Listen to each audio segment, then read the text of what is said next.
My name is Jin, and I'll be the moderator for this session. This is the Humanity Talks 11. We will be having 4 presenters today. So I see that a lot of you have already requested share and join video. So if we could have Amonda, Paige, Srinidhi, and also Mackenzie. Great, all of you have already requested. Awesome. So I will basically go through the order. I'll introduce each of you, and then I'll put you up on the stage, and then I'll leave for while you present, and then I'll come back on when you have 2 minutes left. And let me just see, since we have 4 presenters and not 5 to 6, we have a lot more time for questions. So if you wanted to, if sort of audience members wanted to ask more questions, we can allot time for that. So let's get started. Welcome everyone to the Humanities Talk session 11 of the fifth Polygence Symposium of Rising Scholars. Obviously, the goal of the symposium is to celebrate and publicize the hard work of our Polygence scholars, 4 of whom will be presenting today. And all of you have worked tirelessly on your projects over the past couple of months, and us here on the Polygence team and also your Polygence mentors really cannot be more proud of all of you. So as I mentioned, today we have 4 presenters presenting on a variety of different topics. And in the room with us today is Annie Trin, one of our esteemed humanities mentors, who holds an MFA from the University of Kansas. She will be one of our presenter judges. She has taught and mentored students in various courses and capacities over 6 years. And Annie, along with myself, will be scoring each student's presentation according to the rubric that you've all received earlier on. And if you have any questions about any of the presentations, please type them into the chat, and we will allot around 5 to 8 minutes, or maybe around 5 minutes for questions after each presentation. And so the first student that is up is Amonda, a junior from Toronto, Canada, studying at Branksome Hall. So I will add Amonda to the stage, and I will start timing once she shares her screen. Hi. Hi, Amonda. Let me just figure out how to do this screen sharing. So the screen share is, if you see this little monitor with a red slash, right, that's actually the screen share button. Oh, I think. And it'll ask you which screen you want to share. Are you able to see my screen right here? Not yet, but it might take a little bit. Are you on Chrome? I am on Chrome, yeah. Yes, it just popped up. Perfect.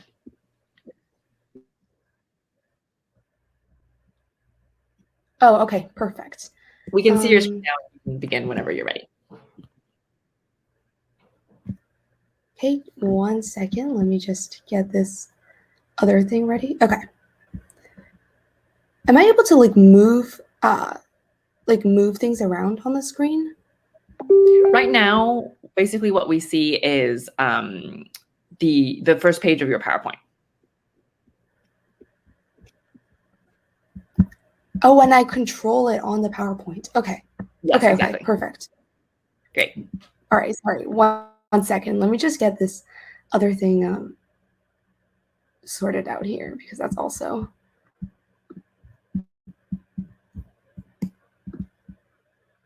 Okay.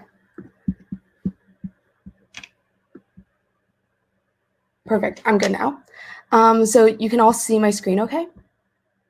Yes, we can. Perfect. Okay. Hi, everyone. My name is Amonda Lee, and my topic for today is Asian Canadian representation in Canadian history textbooks. And before I begin going into talking about my research over the summer, I'll be doing a little introduction about myself and my background. I'm currently a high school senior. I am an international baccalaureate candidate, so I am an IB diploma candidate. I'm a first-generation Chinese Canadian, and I'm also an Ontario history student. So I'll also talk a little bit about how the Ontario curriculum works. In Ontario, every student is required to take at least 1 year of Canadian history. So I did that in my 9th grade year, or freshman year for those of you who are from the US here, which I'm sure is actually most of you. So I think I'm going to begin a little bit by talking about this course, because that is how I kind of got started on this topic. In history class, there's a very strong emphasis on Canadian identity and multiculturalism. And in fact, the very first class and first chapter in many textbooks is to have students connect the Canadian identity to parts of their everyday life. And it's only recently, when remains of children lost during the residential school era were found buried beneath the schools, did the question on what truly does Canadian identity mean begin to spark in Canadians. And that's kind of what happened to me, because in history class, I hear so much about this multiculturalism identity framework of Canada, which I'm sure many of you are familiar with, but in history textbooks, none of that were given any examples of. There were no supports of that. And then I began to notice that I didn't feel very satisfied from an Asian Canadian perspective. I didn't think that I didn't feel that I was represented, and I didn't think I was learning much about my ancestors who immigrated from China to Canada. So this is a question that I had when I was going through that course, and what led me to my project here today.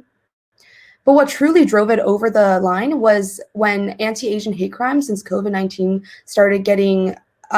started just surging in statistics, and it's been happening a lot more in social media. Because outside of the classroom, I've never really fully paid attention to Asian Canadian activity until these videos of anti-Asian hate crimes began circulating around the internet. And so every time I come across a video, the visual was almost too much for me to take, as it reminded me of my own grandmother and my parents. Those hate crimes quickly seemed inevitable as an Asian descent living in North America. And the level of personal relation was raised to another level when statistics of anti-Asian hate crimes in my birthplace, Vancouver, and my current home, Toronto, surged to numbers that were never seen before. And so it was through that time that I wanted to do something about it, that I wanted to take more action, because it was something that I never really fully paid attention to before. The Ontario curriculum, the Ministry of Education, published an Ontario Education Equity Action Plan back in 2017 to address this issue. So they had a goal of strengthening inclusivity and culturally responsive and relevant teaching, curriculum, assessment, and resources. This action plan was a whole guide of how we can make the history curriculum in Ontario better and more diverse. That was back in 2017. But I'm going to talk a little bit about what I'm doing in this paper. So this was a research white paper, which meant I did propose a problem, a cause, and then I also talked about solutions for the Ministry of Education and what they can do in order to combat the issue. So I am going to be sending this white paper out to my local Ministry of Government, but also to activism groups and other newspaper sites.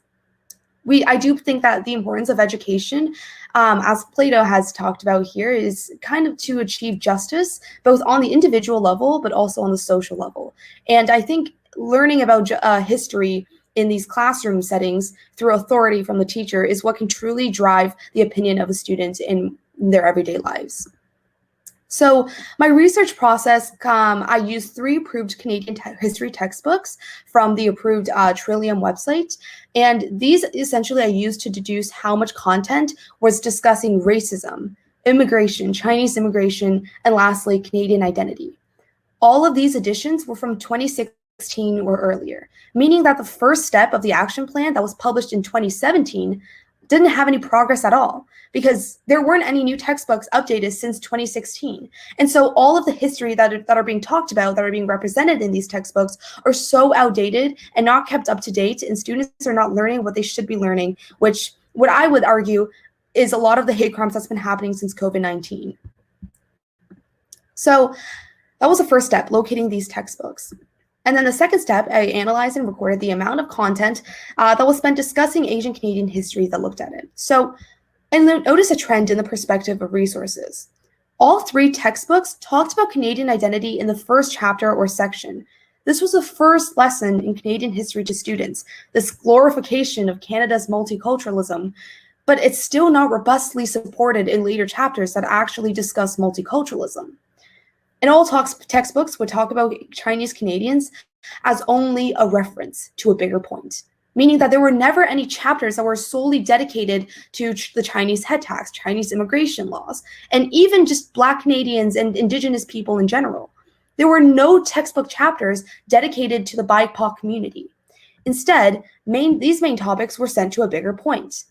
And it further proved a point in the textbook's point of view when topics of Indigenous residential schools, Black Canadians, and Japanese internment camps were all grouped in this one small chapter that just discusses Canada's wrong turn in history. So essentially, everything that Canada did wrong in history was grouped in one chapter and were not represented fairly and equally among the textbook.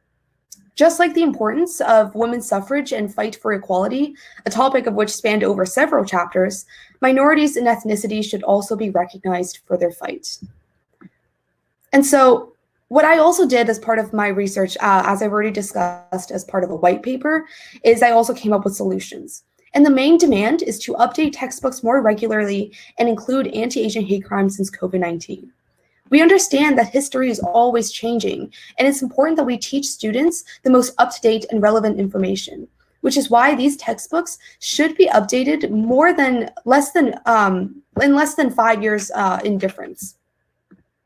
But in the meantime, while these textbooks are still being updated, I have come up with 2 viable solutions that could be helpful in the meantime.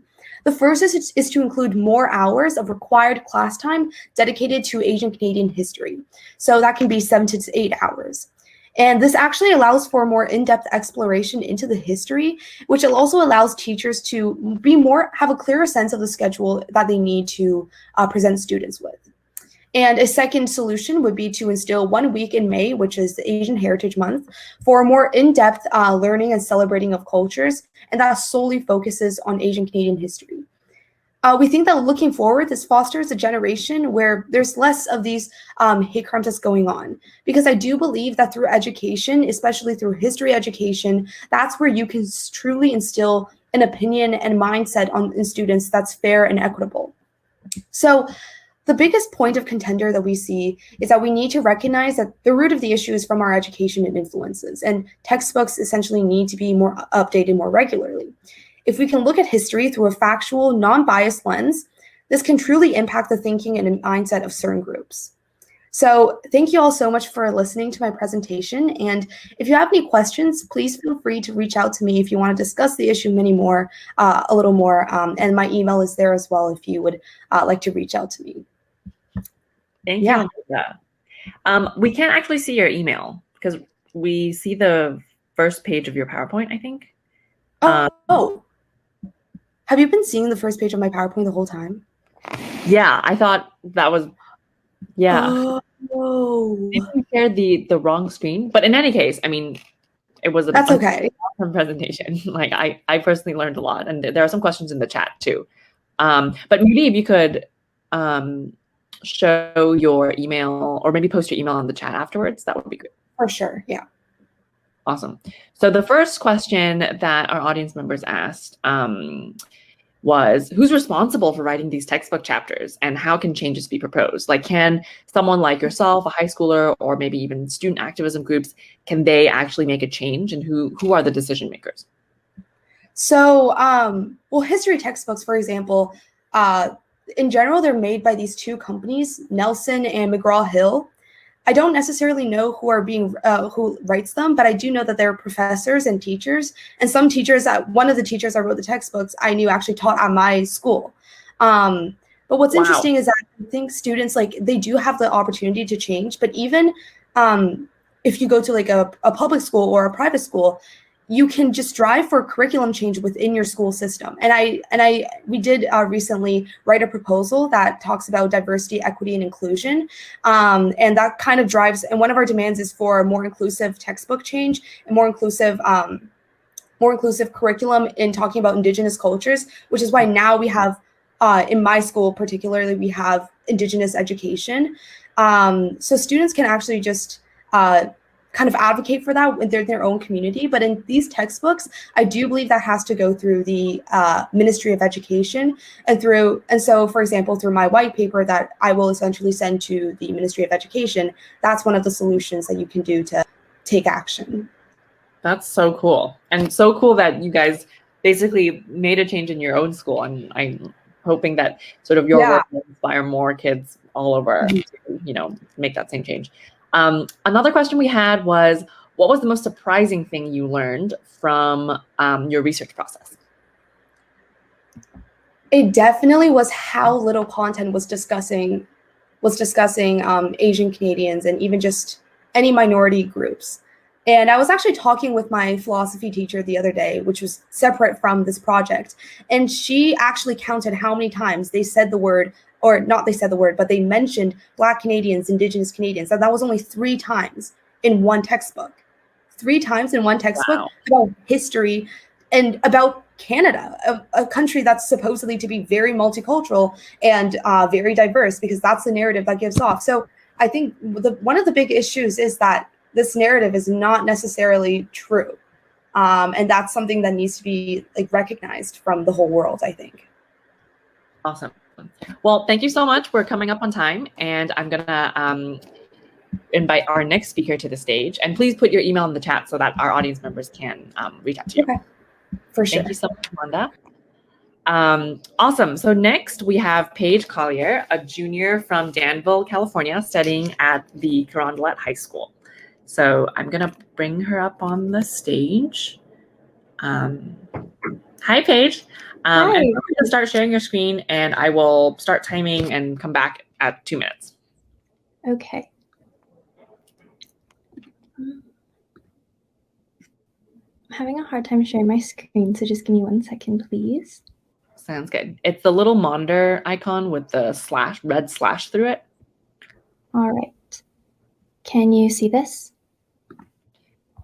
1 second. It usually takes a couple seconds to load. Okay.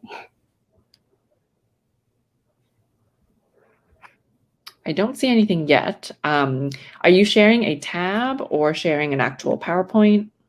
I am sharing a tab. Okay. Maybe drag it out as a window and then just try resharing the entire new window. All right.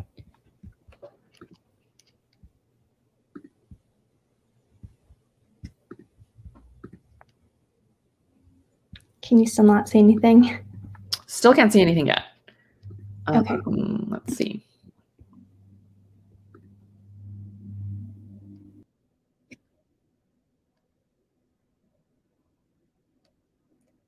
Oh, I think if Paige, you can request to join again.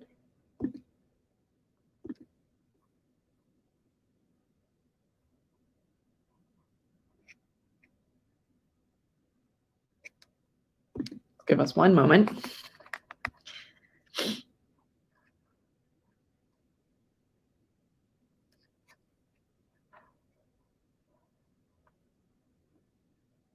Paige, are you here? Could you request to join?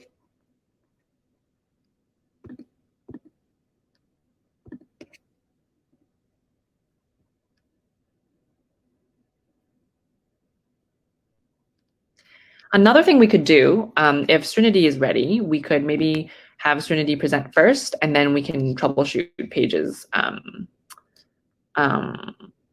tech issues. So let me, Srinidhi, would you be willing to go next? I just added Srinidhi to the queue. Awesome. You may have to request to join again because I added you, but then, awesome. Oh. Hi. Hi. Awesome. So let me just quickly introduce you, and then we can go back to Paige afterwards. So, am I pronouncing your name correctly, Srinidhi? Yeah, Srinidhi. Srinidhi, awesome. So Srinidhi is a high schooler from Cupertino, California, studying at Cupertino High School, and really excited to hear your presentation today. So you can try sharing your screen, Okay. and then once you're all set up and the PowerPoint is moving, I'll start timing and leave. Sounds good. Let me see if I can share. Do you see this? Cool. Okay. Let me just. Perfect. Okay. Do you see that in full screen? Yes, we do. Okay. Just give me 1 second. Okay.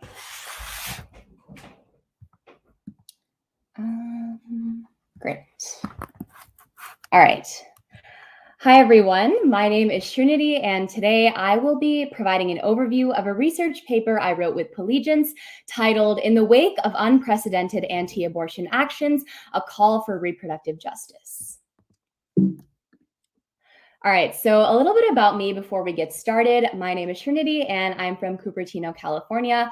I'm currently a junior, and I'm part of my school's mock trial team, which has actually heavily furthered my interest in law, public policy, and social issues.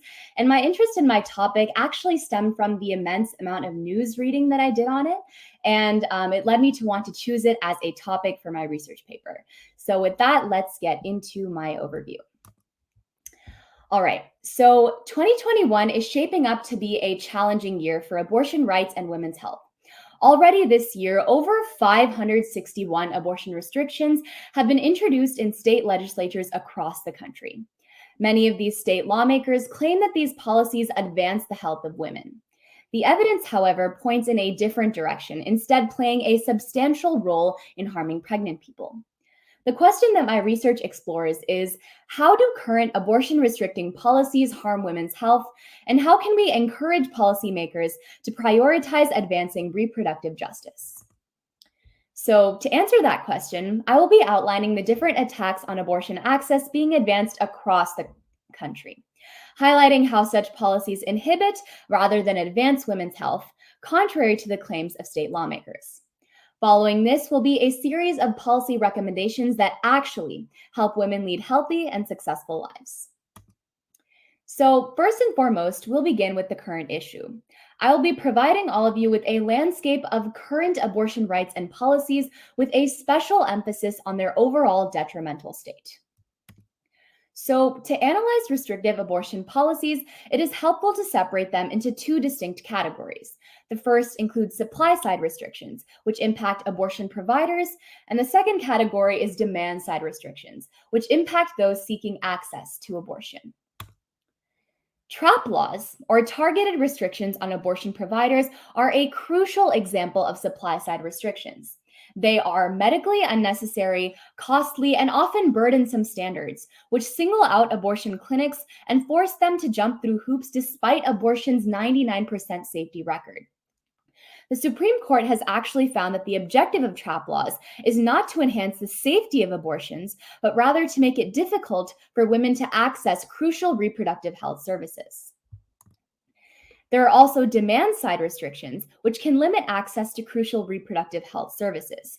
Two examples are private insurance coverage, which is usually very limited to specific situations, and state-mandated counseling, which basically uses fear, stigma, and misinformation to stray individuals away from wanting an abortion. Now, while the policies discussed above are varied, they are connected by a shared goal: to restrict access to abortion at the national level.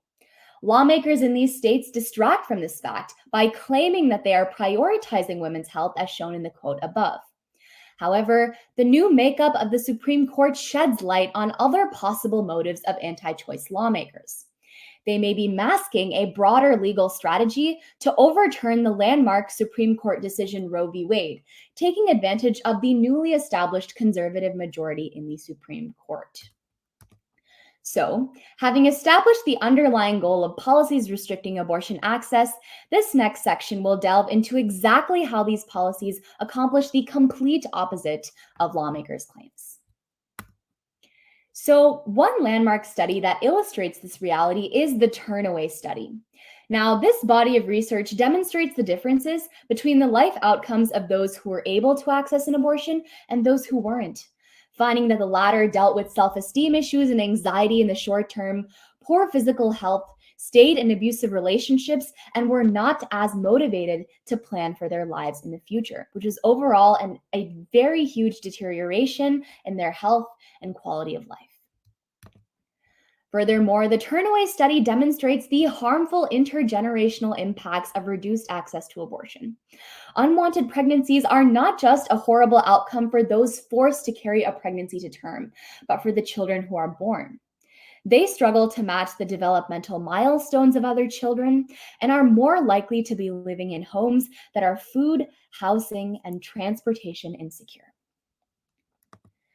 Now, this section has outlined the immense harm that abortion restrictions induce on women and their families. But unfortunately, that harm is not distributed evenly. Due to systemic racism in every facet of life, women of color are disproportionately harmed by attacks on abortion, making expanding access to abortion a matter of racial justice. A majority of Black women currently live in places due to high caseloads and lack of community resources such as transportation and childcare, where it does not feel safe to venture out of their homes in the middle of a pandemic to access an abortion. Abortion bans only perpetuate the systems of oppression that threaten Black women's lives daily, demonstrating once again that this harm is not distributed evenly. So, this research paper so far has outlined the landscape of anti-abortion policies, underscoring that these actions restricting abortion access actively harm rather than help pregnant people. Now, the remainder of this research paper acts as a call to action, with effective policy recommendations that work to advance the health of pregnant people and improve the quality of their lives. So this is just a general graphic on the 4 key recommendations that I will be providing. All right, so the first one is that state and federal policymakers must ensure that private insurance plans and Medicaid cover abortion procedures. They must also work to either establish statutory protections or ensure that the right to abortion access is safeguarded by the Constitution. Ensuring that the government does not interfere with the women's right to choose is absolutely crucial in order to achieve reproductive justice. Next, we have extending health coverage to all individuals, including new mothers, immigrants, and other marginalized populations. If lawmakers are truly committed to advancing pregnant people's health, they must focus on expanding postpartum Medicaid coverage, as it immensely improves women's health. Furthermore, expanding coverage for individuals regardless of their immigration status is also extremely essential. Now, the next set of policy recommendations are oriented around culture and mass media, which play a sizable role in influencing specific narratives around abortion, in turn shaping how people perceive it. Unfortunately, many of these narratives do not reflect reality. The media portrays abortion as dangerous, with about 9% of fictional women dying from abortions, when in fact, the death rate is about 0%. The fact that perceived elevated risks for abortion are so high shows that they would definitely influence people's risk calculations when seeking out an abortion, making it so important that people who produce content consider real narratives of abortion when doing so. 30-second mark. And finally, I'm going to outline some policy recommendations regarding increasing adolescent access to abortion. It is extremely important that we further sexual education, because it provides individuals with the opportunity to learn as much as they can about making their own choices regarding their own bodies. And that wraps up my policy recommendations, but I'd like to take a second to reflect on the reasons behind me doing this project. I hope that in the future, we can break through the discourse of using the term women's health incorrectly in order to advance harmful policies, furthering an agenda of reproductive justice. Thank you so much for listening to my presentation, and here is my email that you can reach out to if you have any questions. Awesome. Thank you so much, Srinidhi. By the way, we can't see your, oh yeah, now we can see your face. Awesome. So we have one question. Thank you so much for your presentation. How can we provide women with support to put aside influences such as the media that are so prevalent in their everyday lives? This is a very good question. Yeah, for sure. That's a very, very good question. I think in general, the narratives that are basically portrayed and how we influence, how we can contribute to making sure that these narratives ultimately portray a realistic reality of abortion, that all results in kind of us utilizing the information and the power that we have in order to do what we can to spread better information regarding narratives on abortion. Because the reality is, unfortunately, we don't control a lot of what is portrayed in the media. So we have to use kind of the platforms that we have in order to prove to people and illustrate that those are not a reality. I also think that you know, doing simple things like sending emails or protesting and doing these things to kind of do what is in our power to communicate to these people who influence the narratives about how important it is to kind of, you know, illustrate the truth are some crucial things that we can do to kind of further the reproductive justice.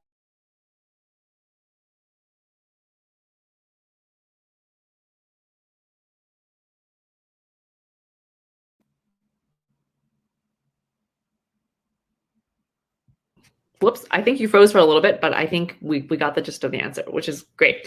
All right, so in the interest of time, I'm gonna go back to inviting Paige up. Thank you so much for your awesome presentation. And let me add Paige. She should come up in a second.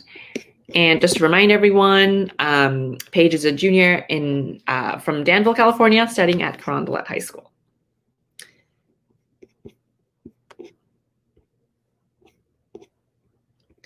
Paige, you may have to request again because you disappeared.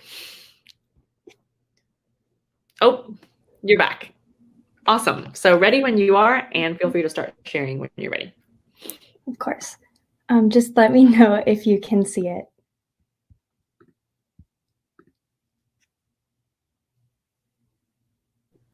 Perfect. We can see it. Perfect. Okay. Yay.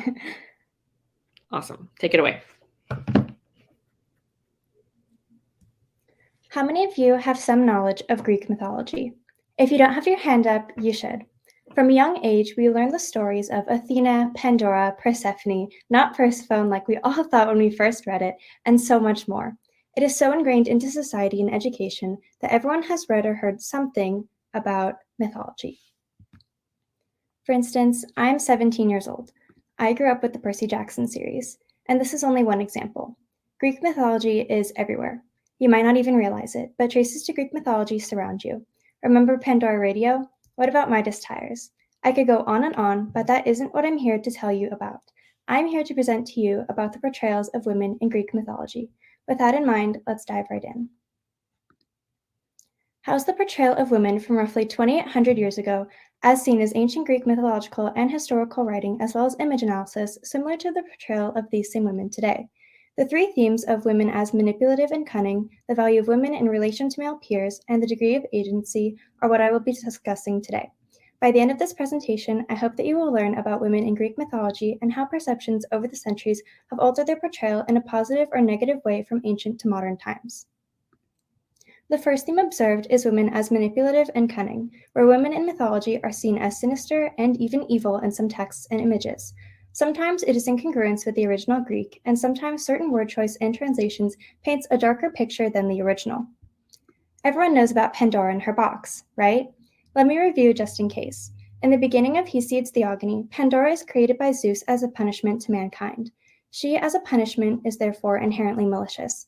With words such as evil and deception, the text connotes that Pandora, the first of all women, is manipulative, which creates a narrative that all subsequent women are manipulative in nature as well, following in Pandora's footsteps. With Pandora being known for releasing evil from her box and creating a much harsher world for mortals, she has become the basis for which men might look at women, as untrustworthy and evil, or something to fear. If women are untrustworthy, then they are all manipulative by nature. Following the creation of Pandora, more women came to the world. One such is Helen, described as the most beautiful woman in the world and often seen as the cause for the Trojan War. In Book 4 of the Odyssey, while at dinner, Helen decides to mix a drug into the wine being served. The drug is described as a heart's ease, meant to make people forget their pains. Important to note, the Greek can be translated to medicine, drug, or poison, and it was entirely the translator's choice to use poison. Even though the drug does not harm anyone, it simply makes them more numb to pain, she is depicted as conspiring with another woman who provides her with this numbing drug. The word association with poison, either from the original author or translator, makes her seem cunning and manipulative. Catching up with these same characters in the 21st century, we visit Medusa. This image combines a statue with a person to create a new depiction of Medusa as humanly inhuman. Although her eye seems realistic, the rest of her seems to be a marble sculpture. Her eye looks directly into the viewer, making it seem as though she is trying to turn the viewer to stone, making her untrustworthy and malicious. Moving on to our second theme, we will cover the value of women in relation to men in their lives. Many ancient Greek texts center around heroes, Achilles, Odysseus, and so much more that you've probably heard about. Sometimes women are described solely in relation to the men in their lives. As early as the first book of the Iliad, the women are devalued and become nothing but property to add to a man's image and ego. Book 1 of the Iliad is about the plague that Apollo sends to the Greek camp. This plague is due to Agamemnon refusing to return the Trojan woman Chryseis, who becomes a war prize. Agamemnon demands that he should not be without a prize, which is quite ironic, and he feels devalued, and demands Briseis, the war prize of Achilles. These instances show that women are often used as plot points for the heroes in Greek mythology. When Chryseis and Briseis are taken as war prizes, it is to demonstrate the power that the Greek army has, creating a clear narrative that the war will be fought by powerful men. Chryseis is there only to show the faults of Agamemnon, starting the plague by his greed. Briseis is for creating a weakness for Achilles, showing that Agamemnon will do anything for his pride. She is also an opportunity for Achilles to prove his worth to the army. When he is absent from battle, they all suffer, which creates resentment for both Achilles and Agamemnon throughout the camp. These women exist to create stories for the heroes, not for themselves to have stories of their own. Similarly to Chryseis and Briseis, Penelope belongs to a hero. Penelope is the wife of Odysseus and waited 20 years for him to come home from the Trojan War, which only lasted 10 years. In Book 23 of the Odyssey, her slave wakes Penelope up with the news that Odysseus is back home. When they talk, she tells the story of the suitors who bombarded her home in their attempt to marry her while Odysseus was away. Odysseus interrupts her to tell the story of him slaughtering them all. Penelope then seems happy that he mass murdered these people who invaded her home in hopes to woo her, something that Odysseus wanted to see. Important to note, Penelope was most likely happy to be rid of the suitors who invaded her home for years, but did Odysseus choose the right way? Penelope is passive here, and even though she had the strength to resist the suitors on her own for nearly 10 years through her intelligence, she essentially tells Odysseus that he saved her the minute that he gets back home. In Pat Barker's The Silence of the Girls, the cover illustrated by Sarah Young depicts Briseis and other women turned into slaves by the Greeks. As slaves, they are all property of men. Specifically, Briseis, property of the man who killed her husband and family, is considered valuable because of her relation to Achilles, the best of the Greeks. This image depicts the slaves running away from a Greek warrior who has the high ground, illustrating that no matter where they run, the Greek warriors are above them, and the women are only property. As we continue to follow women through Greek mythology, we approach our third and final theme, the degree of agency a woman in Greek mythology has over her own life. In some circumstances, a woman can be written as a hero. In others, she is nothing but legal property. Gods and goddesses are essential characters in Greek myth and often choose sides and tip the scales in battles. Athena with the Greeks and Aphrodite with the Trojans often have conflict of their own. When Athena, Apollo, Ares, and Aphrodite are all found interfering at the same battle, Aphrodite is wounded. She complains to Zeus, and he tells her that war is not for her. She should focus on marriage and leave war to Athena and Ares. Aphrodite, as the goddess of love and beauty, is seen as unable to handle interfering or understanding the war. This is not said to Apollo, who is not a god of war or battle. It is only said to Aphrodite, presumably because she is a goddess and not a god, deemed unable to understand due to her femininity. Athena, however, as the goddess of wisdom and war, was seen as perfectly fit to understand the war. This shows that even though there is a clear divide between mortal women and goddesses in Greek myth, it is also important to note the impact of gender roles. Athena is feminine, but she is the goddess of something seen as masculine, war. So she is an exemption to gender stereotypes of the time. Aphrodite, on the other hand, is the goddess of something more feminine, love and marriage. She is seen as the stereotypical embodiment of femininity, and thus unable to rightfully interfere in the war. And this is an ancient hydra that depicts Athena and Ares, the goddess and god of war. Athena is in the center with a helmet and a spear, ready for battle, showing her agency. The women below, right here, if you can see my cursor moving, are all involved in what is assumed to be a ritual pouring ceremonial water, where each has their own hydra. Women are all partaking in the ceremony celebrating Athena, presumably priestesses of Athena, demonstrating agency and that they have the choice of acting in the ceremony for the goddess of war. Jumping forward a few hundred years, the novel For the Most Beautiful by Emily Hauser gives two slaves a different life through giving them agency almost unseen in the original text. Upon Mount Ida, the gods and goddesses play a dominant role in the fate of mortals. This creates an interesting push and pull factor for the mortals and their degree of agency. When Chryseis is the slave in the Greek camp, she aims to smuggle information through a herald to aid Troy. The gods and goddesses on Mount Ida watch this happen, and the ones that support the Greeks decide that she is troublesome and want to get rid of her. This lends credence to the idea that mortals can tempt fate or even alter the course of it, despite the notion that it is already fated for Troy to fall. Despite Chryseis being a slave, she decides that she'll do everything in her power to help Troy, proving that she has the drive to change fate. In this retelling, however, Chryseis makes it back into Troy and warns the king and queen to evacuate the city, So when the Trojan horse is let into the city and the Greeks attack, no one is there to slaughter. This twist of the story makes it so that Chryseis is a hero in her own right, saving as many citizens as she can and giving her a degree of agency previously unseen in her story. And an important aspect of this presentation to note is the gender of the author or translator, as there can be extreme differences in translations. Did you know that the first female translation of the Odyssey did not come out until 2017? You heard me right, 2017. The Odyssey was written by Homer over 2,800 years ago, and the first female translation wasn't until 4 years ago. More often than not, the translations read in schools are products of male translators, and the difference between the translations provide a rare opportunity to analyze the layers of misogyny present. The original authors of the Odyssey, Iliad, and Theogony that creates a basis for Greek mythology are male. Ancient Greek words can be translated in different ways, and it is possible to see layers of misogyny with certain translations. Emily Wilson, the first female translator of the Odyssey, explains that the word maidservant in ancient Greek was translated into the W word in a few translations of the Odyssey. This is simply one instance. The layers of misogyny run deeper in some places than in others, but this is just a striking example. As for authors of modern spins or interpretations of mythology, gender impacts how their books are written. In being historically accurate, authors will use words or phrases that may comply with ancient times and translations they have read. But these modern retellings will also take creative liberty and give female characters more or less agency, manipulative characteristics, or changes in female value than their original story allowed. The impacts of male versus female translators have a clear ripple effect on modern retellings and what is used as an aid to teach, creating generations of layered misogyny in education. So how's the portrayal of women from roughly 2,800 years ago similar to the portrayal of these same women today? It is clear that with layers of misogyny, women in Greek mythology have been represented in different ways through the centuries, but still fit into main themes depicting their characters, and this variation can impact long-term perceptions of women in Greek mythology. I hope that you come away from this presentation more excited to think about women in Greek mythology or just mythology in general, and now have a better understanding of how these themes have helped shape some common perceptions of women in Greek mythology. Thank you. Thank you so much, Paige. What an inspiring presentation. We're running a little bit short on time, but we do have one question from the audience. Do you have, actually two, but maybe let's go with the most recent one. Are there any instances where the themes you talked about combine? Yes, actually, that is a wonderful question. Thank you. The short answer is yes, there is overlap. And the long answer is that I can provide an example if we have enough time for it. Maybe in 30 seconds, if you can? Yes. The immediate example that comes to mind is that of Cassandra. Essentially, Cassandra refuses to be a priestess of Apollo, and she's cursed to see the future, but is unable to persuade anyone about what she sees. And her value is essentially useless despite her ability to see the future. And it's a combination of agency and value in relation to men. Awesome. Well, thank you so much, Paige, and wonderful presentation. And I'm going to go ahead and invite our last but not least speaker.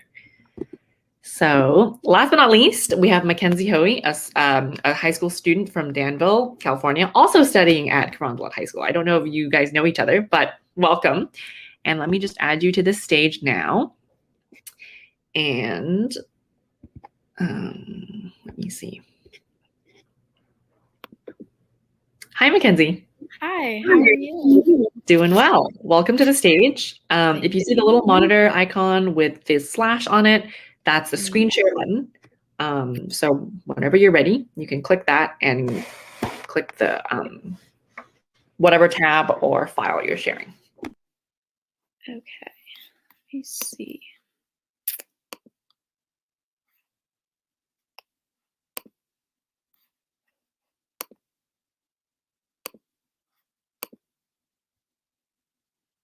Okay, do you guys see anything right now?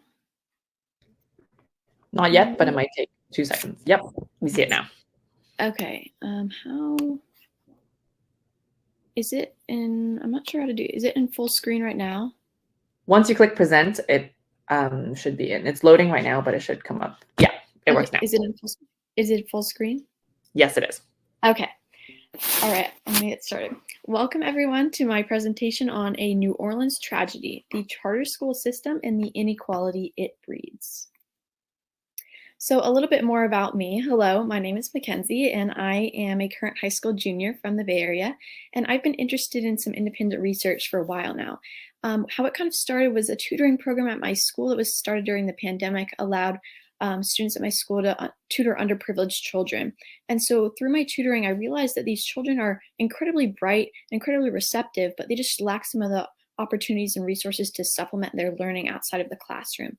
So this, combined with an interest in law and policy, led me to my final topic of inequality in education, and specifically among charter schools. So my research is kind of divided into 3 sections. I have the beginnings, the middle, and my final topic. So in the beginning, I was interested in all types of education inequality, and my mentor and I brainstormed various topics like 529 tax accounts and student loans, etc., which are kind of a broad look at education. And then I reached the topic of charter schools, and this is of particular interest to me because charter schools take a new and innovative approach to education. And then my final topic is about inequality in New Orleans charter schools. I mentioned Katrina there because after Hurricane Katrina, New Orleans completely reimagined their school system into being entirely charter schools controlled by a few charter school boards. And so this is why it's of particular interest. And so in my research, I compared a public, private, and charter high school in my area and then 2 charter schools in New Orleans. So kind of a central principle was, when I was doing my research, was the importance of recognizing inequality. So in the research process, we have to identify all of the ways to compare and contrast schools.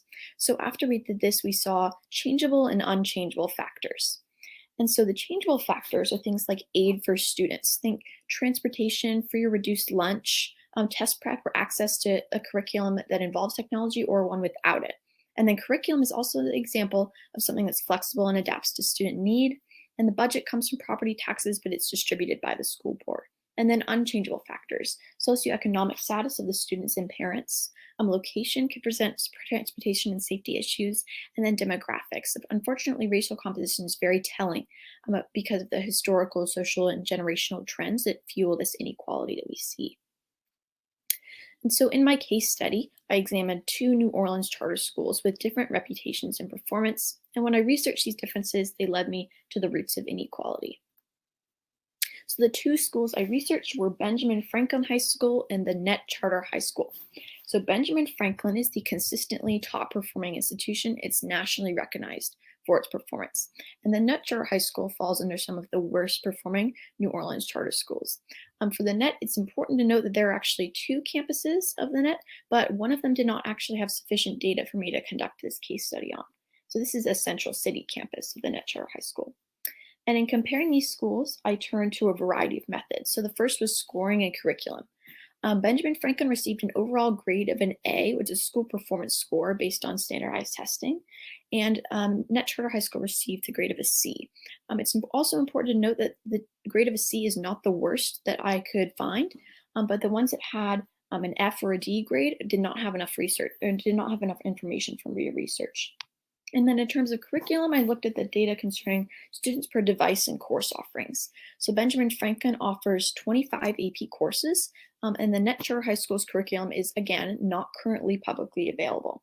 And then in students per device, Benjamin Franklin has a 3.6 ratio of students to devices, while the Net Charter High School has 1.6. And this might seem a little counterintuitive, but based on the resources and performance of Benjamin Franklin High School, we can infer that Benjamin Franklin High School gives their students the resources and opportunities to use technology, or they have their own devices to bring to school. While the Net Charter High School's ratio might be telling of how their use in the classroom looks like, but it might actually be very different than what the statistics say. But overall, again, more research is needed, and it might just be a case where these are differences and not inequalities. Then turning to demographics, Benjamin Franklin is composed of 64% students of color and 39% of economically disadvantaged students. And then the Net Charter High School has 96% students of color with 96% economically disadvantaged. And so Benjamin Franklin's demographics have less students of color than is proportional to the New Orleans population. So it's skewed towards the non-people of color population. And then at most, 96% of the Net Charter High School students are are people of the 96% of the economically disadvantaged students are students of color at Net. And this just so happens because people of color have been affected by these social and generational trends. And then I looked at attendance records. So attendance records give us another unique look at how the school operates day to day. And so Benjamin Franklin only has 5% of their students missing more than 15 days of school, or 95% missing fewer than 15 days, while 78% of net charter high school students are missing more than 15 days of school. And when we look at this in the context of an educational year, a school week is 5 days. So these students at the net charter high school are missing over 3 weeks of instruction, and 3 weeks out of the classroom is devastating to a student who will inevitably fall behind and create even more stress and burden to add on top of their stress. And I looked at spending as well. So Benjamin Franklin High School spends around $11,202 in their allocated budget per student. And so we noticed that a huge majority of this funding is directed straight towards the students and their learning. 68% is for students and instruction.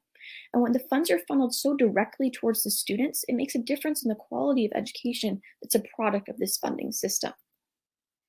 Looking at the net charter high school, we notice that they actually spend more per student, $15,606.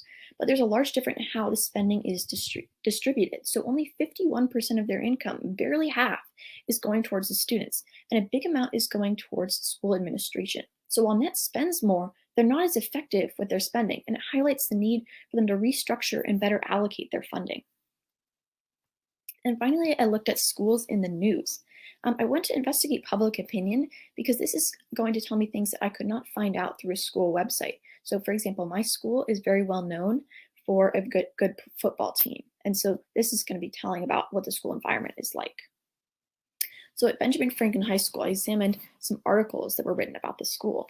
So Benjamin Franklin's reputation in the news is just over the top. There's a praise, the praise for the school essentially glows off the page. So the top graduates of the class of 2021 and 2016 are attending prestigious universities like the University of Richmond and Yale, among other extremely selective colleges. And students at this school are also recognized for their service and performance.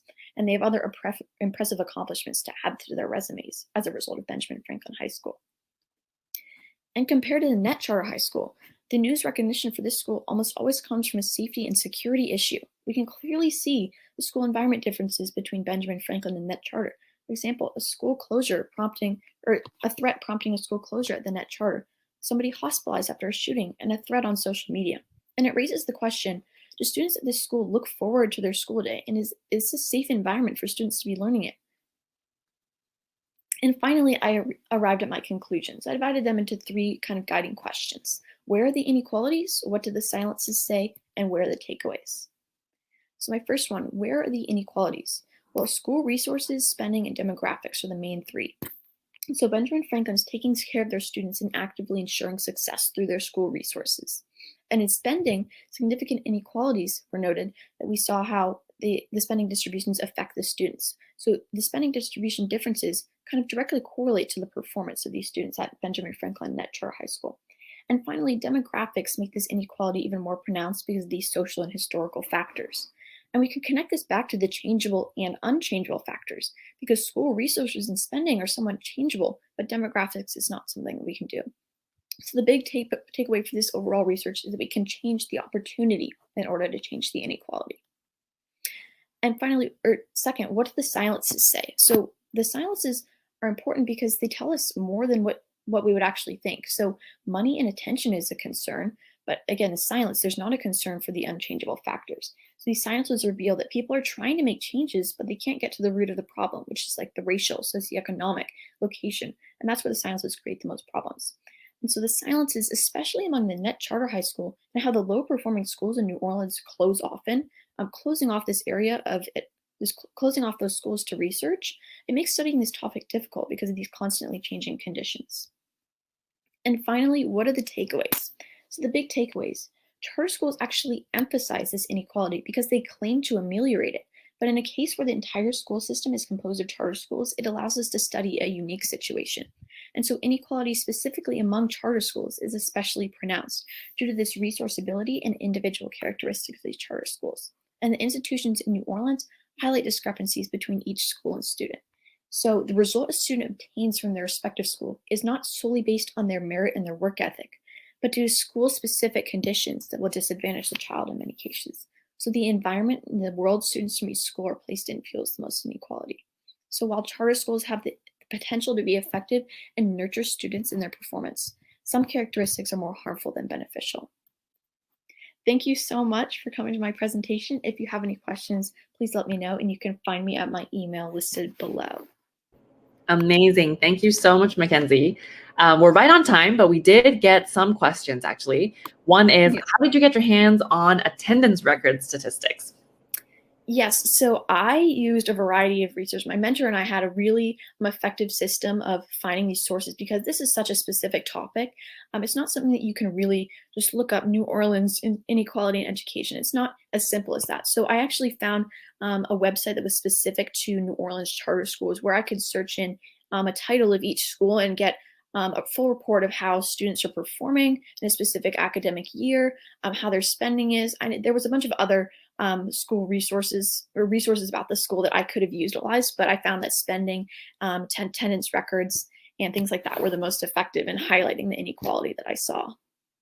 Amazing. That's so cool. Yeah. And the second question is, how did you pick New Orleans as your area of focus? Yes, so New Orleans, I didn't find it as effective comparing maybe a charter school to a public school because I was specifically interested in charter schools. And so in my research, as I kept skimming through articles about charter schools, I noticed New Orleans pop up in quite a few of the research articles that I kind of summarized in the different weeks of my research. And so then I was on a meeting with my mentor, and we noted that New Orleans was it was a common theme. And so we looked it up and we researched that New Orleans actually restructured their school system after Hurricane Katrina. So we chose New Orleans because it was such a school-specific environment that you can't really find anywhere else where the entire school system is composed of charter schools. So it allowed us to study a really unique situation that we thought would be super beneficial in highlighting education inequality. Totally. And also, especially with Katrina, I guess Yes, it's exactly. a special area that has been through so much. Yes, definitely. Yeah. And one last question from Layla. Was NET typical of charter school performance in the region, and were charters as a whole underserving students? So yes, the big takeaway that we noted, not specific to my case study, but yes, in articles and academic papers that I read, yes, charter schools do actually emphasize the inequality, even though they kind of market it as an alternative school, something that's going to be better for students. So yes, overall they do emphasize inequality. And I would say, yes, Net Charter High School, it's a good representation of the poor performing schools. It's not a good representation of all of them because, again, we're going to have the inequality with the top performing charter school and the low performing charter school. So yes, it was indicative of kind of a normal around the poor performing charter schools, but not necessarily contrasted to Benjamin Franklin. Of course, it's going to be much different. Of course. Well, great. Thank you so much for Thank all you of so your much. wonderful presentations. I learned so much about so many different diverse topics. There are other sessions happening right now. And I also wanted to let everyone know that at 11, we have an alumni panel where we have a college counselor who'll be talking to a bunch of, to a panel of alumni about how to feature Polygence projects in college applications and beyond. And so be sure to tune into that. That's in around an hour. So at 11 a.m. PST. So thank you so much for attending the Humanities talk. It was so great to meet all of you, and be sure to connect with our presenters offline if you have additional questions. Thank you.